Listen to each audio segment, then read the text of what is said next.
पंतप्रधान मोदी उद्या गुढीपाडव्याच्या मुहूर्तावर नागपूर दौऱ्यावर येत आहेत। ते विविध कार्यक्रमांना हजेरी लावणार आहेत। पण सर्वांचं लक्ष असणार आहे राष्ट्रीय स्वयंसेवक संघाच्या रेशीमबाग स्मृती मंदिर परिसरातल्या भेटीकडे। पंतप्रधान मोदी आद्य सरसंघचालक डॉक्टर हेडगेवार आणि द्वितीय सरसंघचालक गोळवलकर गुरुजींच्या समाधीस्थळाचं दर्शन घेतील। यावेळी सरसंघचालक डॉक्टर मोहन भागवत उपस्थित असणार आहेत। संघाचं शताब्दी वर्ष सुरू असताना होणारी मोदी भागवत भेट अतिशय महत्त्वाची मानली जाते। अटल बिहारी वाजपेयींनंतर संघाच्या हेडगेवार स्मृती भवन परिसराला भेट देणारे मोदी हे दुसरेच पंतप्रधान आहेत।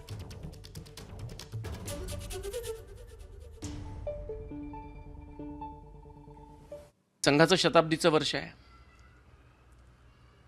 आणि कदाचित आपल्याला कल्पना असेलही, संघाचे आद्य सरसंघचालक परमपूजनीय डॉक्टर केशव बळीरामपंत हेडगेवार यांचा वर्षप्रतिपदा हा जन्मदिवस पण आहे।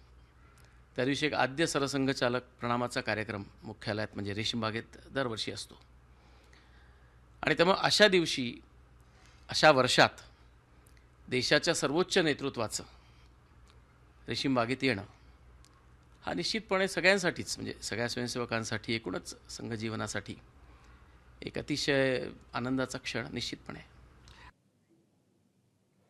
दरम्यान राज्याचे महसूल मंत्री चंद्रशेखर बावनकुळे या सगळ्या संदर्भात काय म्हणतात तेही आम्ही जाणून घेतले। आपण पाहूया। संपूर्ण विदर्भामध्ये, महाराष्ट्रामध्ये, नागपूरमध्ये मोठ्या प्रमाणावर उत्साह आहे।